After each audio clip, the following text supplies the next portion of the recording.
صوفی اپنے دل میں عشق کی آگ روشن کر لیتا ہے اور اس عشق میں پناہ ڈھونڈتا ہے اور دل ہی دل میں اللہ تک رسائی حاصل کر لیتا ہے۔ لیکن یہ اس وقت ممکن ہے جب دل آئینے کی طرح پاک اور صاف ہو۔ دل اس وقت صاف ہوتا ہے جب وہ زمانے کی آلائشوں سے دور ہو جاتا ہے، مادی خواہشات کا دامن چھوڑ کر روحانی دنیا میں آ جاتا ہے۔ اس عمل سے جب اس کا دل صاف ہو جاتا ہے تو دل اس قابل ہوتا ہے کہ وہ حقیقت کا ادراک کر سکے۔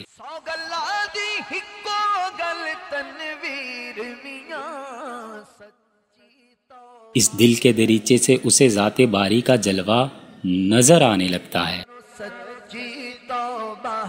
صوفی وہ ہے جو قلب کی صفائی کے ساتھ صوف پوش یعنی سادہ لباس ہو اور نفسانی خواہشات کو زہد کی سختی دیتا ہو۔